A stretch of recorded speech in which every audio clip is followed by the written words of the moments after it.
Seguro ya conoces la historia del Titanic, el lujo, el iceberg y su trágico final. Pero por más devastador que fue el hundimiento del Titanic, en la historia hay otros naufragios menos conocidos que fueron todavía más trágicos. ¿Por qué se hundieron esos barcos? ¿Qué sucesos aterradores ocurrieron? Vamos a explorar algunos naufragios que fueron peores, incluso, que el del Titanic. Cuando la Segunda Guerra Mundial llegaba a su fin, las fuerzas soviéticas avanzaban hacia el oeste. En respuesta, Alemania lanzó la Operación Aníbal, una evacuación naval para transportar tropas y civiles alemanes desde Europa del Este, de regreso a Alemania. Para enero de 1945, cientos de miles de refugiados se amontonaban en el puerto de la actual Gdynia, en Polonia, con la esperanza de conseguir un pasaje en el Wilhelm Gustloff, un enorme buque de transporte militar de 684 pies de eslora. El 30 de enero, el barco zarpó hacia Kiel, en el norte de Alemania. Aunque fue construido para transportar a 1.465 personas, se calcula que ese día llevaba aproximadamente 10.000 pasajeros, más de 6 veces su capacidad. Sin ser conscientes del peligro que acechaba, los pasajeros no sabían que un submarino soviético estaba siguiendo la embarcación.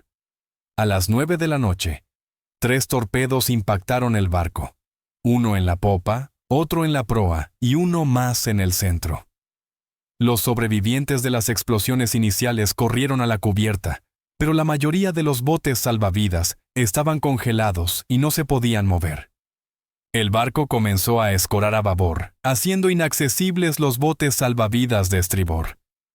Solo se lograron bajar 9 botes salvavidas.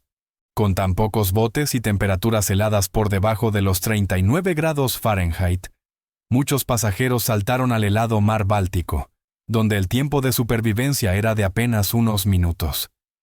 Algunos fueron rescatados por barcos de apoyo, pero eran muy pocos. Al final, solo sobrevivieron alrededor de 1.200 personas. Trágicamente, se estima que se perdieron 9.000 vidas, lo que hace que el desastre del Wilhelm Gustloff sea casi 6 veces más mortífero que el del Titanic. Y aunque el Wilhelm Gustloff fue hundido por torpedos en tiempos de guerra, otro crucero moderno se encontró con el desastre no por culpa de enemigos, sino por el ego. En enero de 2012, el capitán Francesco Cettino estaba al mando del Costa Concordia, un imponente crucero de 952 pies de eslora, que navegaba por el mar Mediterráneo, con 4.229 personas a bordo. Durante el viaje, el barco se desvió para acercarse inusualmente a la costa y realizar lo que se conoce como un saludo de navegación, una maniobra para pasar visiblemente cerca de tierra. Esto ocurrió de noche, en una zona mal iluminada, mientras viajaba a 15 nudos y medio. Desafortunadamente, el barco chocó contra una roca submarina frente a la costa, lo que provocó una grieta de 174 pies en el casco. El agua inundó rápidamente la embarcación, haciendo que se escorara a estribor. La evacuación se retrasó más de 1 hora, y durante ese tiempo, el barco siguió inclinándose. El capitán Schettino no notificó de inmediato a las autoridades italianas, y más tarde fue encontrado fuera del barco antes de que se completara la evacuación, alegando que se había caído accidentalmente en un bote salvavidas. Después de 6 horas, el rescate terminó, pero trágicamente, 32 personas perdieron la vida. Tras una larga investigación, Schettino fue sentenciado a 16 años de prisión. La línea de cruceros pagó después $91 millones en compensación, casi 5 veces más de lo que se pagó tras el desastre del Titanic. Pero el error humano no es la única amenaza en el agua. A veces es un peligro oculto del pasado, que yace en silencio bajo las olas, el que sella el destino de un barco. A finales de 1948, China se encontraba en medio de una feroz guerra civil, y las fuerzas comunistas estaban ganando el control de gran parte del país. A medida que se acercaban al bastión nacionalista de Shanghái, Miles de civiles huyeron en busca de seguridad. Una de sus vías de escape fue el barco SS Kianga. El 4 de diciembre, el Kianga zarpó con 2.150 pasajeros registrados, casi el doble de su capacidad. En realidad, varios miles más se habían colado a bordo antes de la partida. Aunque el barco iba sobrecargado, el viaje transcurrió inicialmente sin problemas. A unas 50 millas al sur de Shanghái, cerca de la desembocadura del río Hango, el barco fue sacudido por una potente explosión cerca de la popa, que se cree fue causada por una mina naval abandonada de la Segunda Guerra Mundial. La poca profundidad del lecho del río evitó que el barco se sumergiera por completo. Se asentó en posición vertical, con parte de la cubierta superior aún visible sobre el agua. Trágicamente, muchos pasajeros se vieron afectados por la explosión y la rápida inundación que le siguió. La sala de radio del barco, ubicada bajo cubierta, quedó inutilizada antes de que se pudiera enviar una señal de auxilio. Unas 3 horas después, se vieron las bengalas de socorro lanzadas por los sobrevivientes, y varias embarcaciones pequeñas respondieron. Sin embargo, para entonces, muy pocas personas seguían con vida. Se estima que aproximadamente 3.920 personas perdieron la vida, lo que convierte el desastre del Kianga en una de las tragedias marítimas más mortíferas de la historia de China. Esa fue una historia de explosivos y pánico. Ahora, prepárate para una historia real tan espeluznante que inspiró uno de los cuentos de monstruos marinos más icónicos de la literatura. 58 años antes de la desafortunada desaparición del Princess Alice, un barco ballenero conocido como el Essex navegaba en el Océano Pacífico Sur. La tripulación cazaba cachalotes, muy apreciados por su grasa y su aceite ceroso. El 20 de noviembre de 1820, George Pollard, el capitán del barco, se unió a la tripulación ballenera en botes pequeños mientras perseguían a un grupo de ballenas. Mientras tanto, el resto de la tripulación se quedó a bordo del Essex, realizando reparaciones. A lo lejos, vieron un enorme cachalote, de unos 85 pies de largo, justo debajo de la superficie y de cara al barco. De repente, la enorme ballena embistió al Essex, chocando de frente. La tripulación apenas tuvo tiempo de reaccionar antes de que la ballena regresara, esta vez golpeando con aún más fuerza y causando daños críticos en la proa. El agua comenzó a entrar rápidamente. La tripulación logró bajar los botes balleneros que quedaban y llenarlos con herramientas de navegación, pan y agua antes de que el Essex se hundiera. Los 20 miembros de la tripulación sobrevivieron al hundimiento inicial. Sin embargo, quedaron varados en medio del Océano Pacífico, a cientos de millas de tierra firme, con solo pequeños botes balleneros para escapar. Pollard propuso navegar hacia las Islas Marquesas, la tierra más cercana. Pero la tripulación temía que estas islas estuvieran habitadas por nativos hostiles, basándose en rumores. En su lugar, decidieron dirigirse al sur, con la esperanza de encontrar otro barco ballenero. Las semanas se convirtieron en meses sin señales de rescate. Cuando se agotaron sus provisiones, los sobrevivientes tomaron decisiones desesperadas para seguir con vida. Finalmente, después de casi 3 meses en el mar, subsistiendo con suministros mínimos, 2 de los botes balleneros fueron rescatados por barcos que pasaban. Solo 8 de los 20 tripulantes originales sobrevivieron, y su terrible experiencia les dejó una profunda huella emocional. Pero no todos los desastres ocurren en alta mar. Algunos suceden en ríos caudalosos, donde el hacinamiento y la codicia desatan uno de los incendios más mortales de la historia marítima. Tras el fin de la Guerra Civil estadounidense, en abril de 1865, los prisioneros de guerra de la Unión liberados se sintieron aliviados al saber que por fin podían volver a casa. Muchos de los exprisioneros retenidos en Vicksburg, Mississippi, abordaron el Sultana, un barco de vapor de madera que pesaba 260 toneladas y estaba diseñado para transportar no más de 375 pasajeros. En ese momento, el gobierno de los Estados Unidos ofrecía una compensación de $2.75 por soldado, equivalente a unos $51 de hoy en día, por su transporte. Esto creó un incentivo para que los propietarios de los barcos llevaran a tantos pasajeros como fuera posible. Como resultado, el capitán J. Cass Mason permitió que unas 2.400 personas subieran a bordo del Sultana, más de 6 veces su capacidad. Pero el hacinamiento era solo una parte del problema. Mientras estaba atracado en Vicksburg, Mason sabía que el barco de vapor tenía una caldera dañada. En lugar de autorizar reparaciones extensas, se aplicó un parche temporal para evitar retrasos. Trágicamente, en las primeras horas del 27 de abril, apenas 3 días después de zarpar de Vicksburg, la caldera falló. La explosión dañó gravemente la parte central de la embarcación. Debido a que el barco era de madera, el fuego se extendió rápidamente por todas partes. Muchos pasajeros perdieron la vida en la explosión inicial, mientras que otros quedaron atrapados cuando las cubiertas se derrumbaron. Los sobrevivientes contaron más tarde que fueron arrojados al río Mississippi, aferrándose a los escombros en aguas heladas. Los esfuerzos de rescate finalmente salvaron a algunos, pero solo 700 de las aproximadamente 2.300 personas a bordo lograron salir con vida. El capitán Mason no estaba entre los sobrevivientes.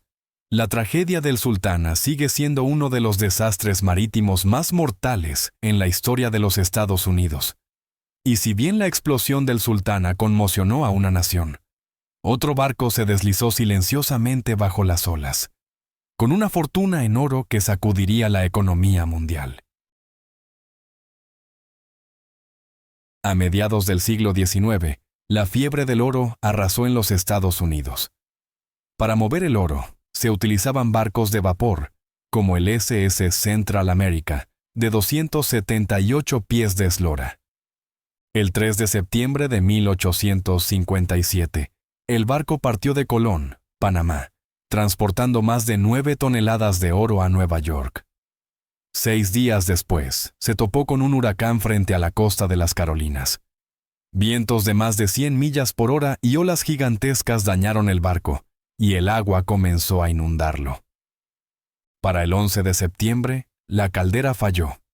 Sin energía y a la deriva, la tripulación pidió auxilio izando la bandera de los Estados Unidos al revés. Se avistaron 2 barcos, y 153 personas escaparon en botes salvavidas. La mayoría de los hombres se quedaron, tratando de salvar el barco y el oro. Pero en la noche del 12 de septiembre, el SS Central America se hundió. Se perdieron 425 vidas. El desastre también provocó una gran crisis financiera. El valor del oro, equivalente a unos $300 millones actuales, desató el pánico entre los inversores. Esto contribuyó a desencadenar el pánico de 1857, la primera crisis económica mundial. Pero la tragedia no necesita una tormenta o una guerra para golpear. A veces, ocurre justo en el muelle, en aguas tranquilas, con familias a pocos metros de la seguridad. En los años posteriores al desastre del Titanic, se introdujeron leyes de seguridad marítima más estrictas. Una de esas medidas fue la Ley Federal de Marinos de 1915, que exigía que los barcos de pasajeros llevaran más botes salvavidas. El SS Eastland, un barco de pasajeros de 265 pies conocido como la Reina de la Velocidad de los Grandes Lagos, se vio afectado por estas nuevas regulaciones. Aunque era rápido y elegante, el barco era muy pesado en la parte superior e inestable. Irónicamente, la Ley Federal de Marinos empeoró esto. Aunque estaba diseñado para 6 botes salvavidas, el Eastland llevaba 11, además de 37 balsas salvavidas y unos 2.500 chalecos salvavidas, muchos de ellos guardados en la cubierta superior. Los expertos advirtieron que añadir peso a una embarcación ya inestable podría hacer que volcara. Desafortunadamente, sus advertencias no fueron escuchadas. En la mañana del 24 de julio de 1915, el Eastland estaba atracado en el río Chicago, embarcando a los empleados de una empresa de tubos de electrones que se dirigían a un día de campo de la compañía. A las 6:41 de la mañana, mientras aún estaba amarrado al muelle, el barco comenzó a inclinarse hacia estribor. La tripulación añadió agua a los tanques de lastre para estabilizar la embarcación, que entonces comenzó a inclinarse hacia babor. Finalmente, se inclinó unos 25 grados antes de volcarse por completo sobre su costado. Algunos pasajeros en la cubierta superior pudieron pisar el casco y ponerse a salvo. Otros cayeron al agua, y los que estaban bajo cubierta corrían un peligro mayor.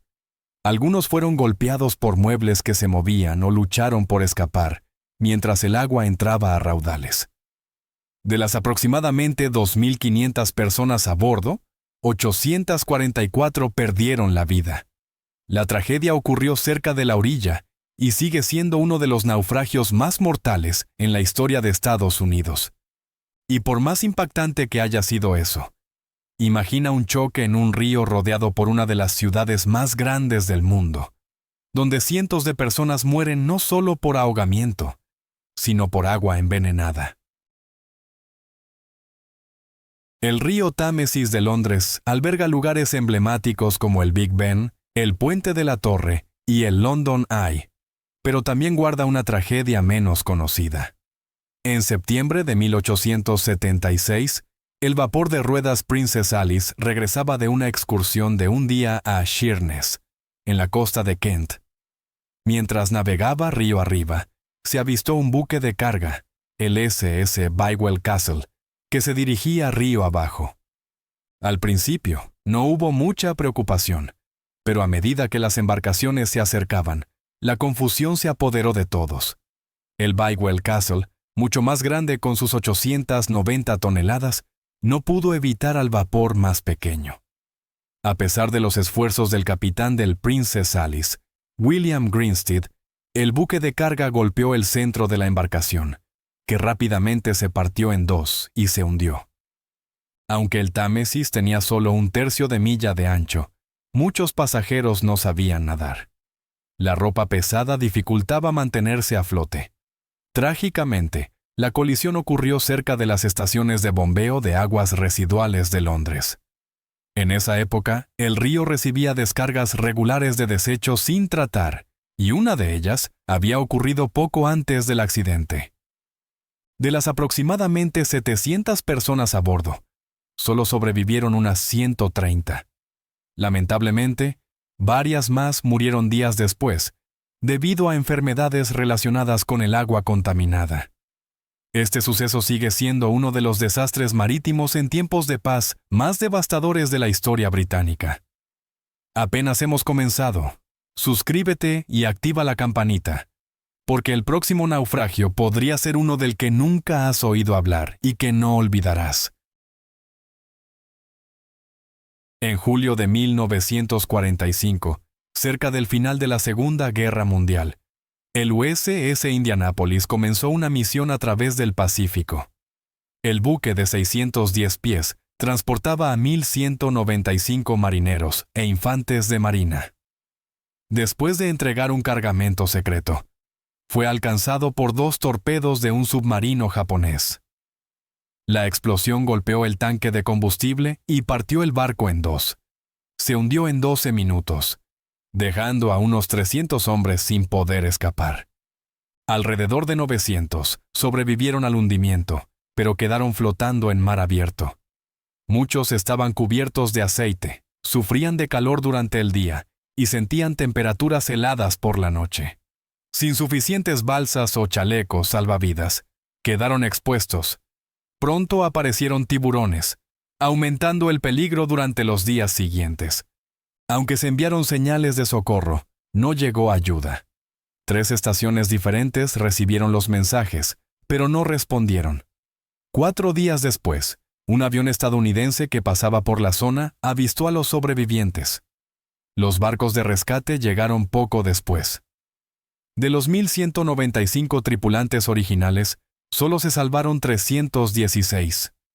El USS Indianapolis sigue siendo una de las pérdidas navales más significativas en la historia de Estados Unidos.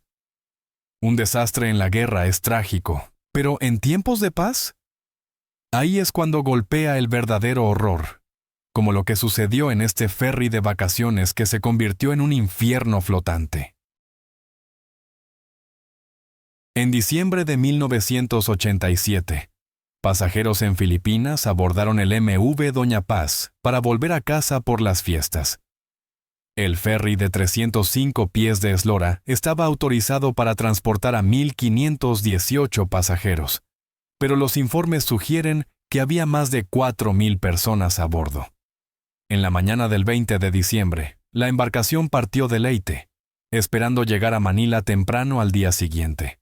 A pesar de las condiciones de hacinamiento, el viaje transcurrió sin incidentes hasta más tarde esa noche. Alrededor de las 10:30 de la noche, el Doña Paz chocó con el MT Vector, un petrolero que transportaba más de 1,000 toneladas de productos de gasolina. Aunque el mar estaba en calma y la visibilidad era clara, ninguno de los barcos pareció tomar medidas evasivas. Investigaciones posteriores plantearon dudas sobre la atención de la tripulación, y ninguna de las dos embarcaciones tenía una radio que funcionara. Tras el impacto, la carga del Vector se incendió, provocando una explosión y un fuego que se extendió rápidamente al Doña Paz. Muchos pasajeros murieron al instante, y los que sobrevivieron se enfrentaron a aguas en llamas y sin chalecos salvavidas accesibles, ya que estaban guardados bajo llave. Aproximadamente una hora después, un barco que pasaba rescató a 26 sobrevivientes. Trágicamente, de las aproximadamente 4,400 personas a bordo, solo vivieron 26.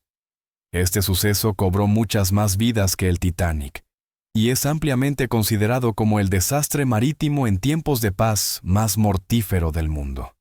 Y justo cuando crees que no puede ser peor, llega un ferry abarrotado más allá de lo imaginable, perdido en una tormenta, sin casi nadie que pueda contar la historia.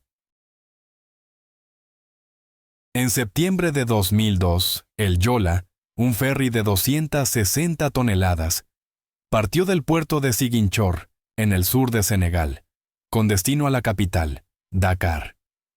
El ferry normalmente hacía el viaje de 300 millas 2 veces por semana, pero había estado fuera de servicio durante casi un año por reparaciones en el motor. Cuando volvió a operar, lo hacía solo una vez por semana, lo que provocó una gran demanda de boletos. El 26 de septiembre, el Joola zarpó con 1,863 pasajeros, superando con creces su capacidad oficial de 580. Los informes señalaron que el barco se inclinaba al salir del puerto debido al hacinamiento. A pesar de esto, el ambiente a bordo seguía siendo positivo. Alrededor de las 11 de la noche, el barco se encontró con una tormenta a mitad de su trayecto. Aunque el Yola podría haber manejado tales condiciones en circunstancias normales, la embarcación era extremadamente pesada en la parte superior, con muchos pasajeros descansando en la cubierta superior. Apenas unos minutos después de entrar en la tormenta, el ferry volcó, dejando solo su casco visible sobre el agua. Algunos pasajeros sobrevivieron al incidente inicial y quedaron atrapados en pequeñas bolsas de aire dentro de la embarcación volcada. Sin embargo, la tripulación no tuvo tiempo de enviar una señal de socorro. No fue hasta que un sobreviviente lanzó bengalas que los barcos de pesca cercanos llegaron para ayudar. Los equipos de rescate del gobierno llegaron al lugar a la mañana siguiente, pero para entonces, el barco se había hundido por completo, 16 horas después de haberse volcado. De los casi 1,900 pasajeros a bordo, solo 64 fueron rescatados finalmente. El desastre del Yola sigue siendo una de las tragedias marítimas más mortíferas de la historia de África. Finalmente, retrocedemos casi 1,000 años, a un desastre real que sumió a toda una nación en el caos. Asemejándose a un dracar vikingo, la nave blanca estaba lista para zarpar a través del Canal de la Mancha, transportando a nobles ingleses de Francia a Inglaterra. Thomas Fitzstephen, el capitán del barco, Le había ofrecido su embarcación al rey Enrique I, pero el rey ya tenía otros planes. En su lugar, permitió que su séquito, incluido su hijo y heredero, Guillermo Adelín, subiera a bordo de la nave blanca. Mientras el barco cruzaba el canal, los pasajeros animaron al capitán a adelantar a la embarcación del rey. La nave blanca era conocida por su velocidad y su diseño moderno, y la tripulación se sentía segura de que podrían llegar primero a Inglaterra. Sin embargo, esa confianza duró poco. Durante la noche, el barco chocó contra una roca sumergida frente a la costa de Barfleur, en Normandía. La embarcación volcó y casi todos los aproximadamente 300 pasajeros y tripulantes se perdieron en el mar. Entre ellos estaba Guillermo Adelín, heredero al trono inglés. Su muerte no solo fue una tragedia personal para el rey, sino que también desestabilizó el reino. Cuando Enrique I murió 15 años después, la falta de un sucesor claro condujo a un prolongado conflicto civil. Los cronistas relatan que un sufrimiento y una miseria generalizados siguieron mientras las facciones rivales luchaban por el poder. Los historiadores a menudo reflexionan sobre cuán diferente podría haber sido la historia de Inglaterra si la nave blanca hubiera completado su viaje de manera segura. ¿Qué naufragio te impactó más? ¿O nos faltó alguno que crees que merezca un lugar en esta lista? Déjanos tu opinión en los comentarios. Si el video de hoy te pareció interesante, no dudes en darle al botón de me gusta y suscribirte a mi canal. Tu apoyo es muy importante para nosotros. Asegúrate de ver el siguiente video que aparece en tu pantalla. Seguro te va a encantar el contenido que traemos. Por favor, déjanos un comentario sobre qué país te gustaría que exploráramos a continuación. Gracias por vernos y nos vemos en el próximo video. Gracias por estar con nosotros. Deja un comentario, dale me gusta para mostrar tu apoyo y recuerda suscribirte para más videos emocionantes. Nos vemos la próxima vez.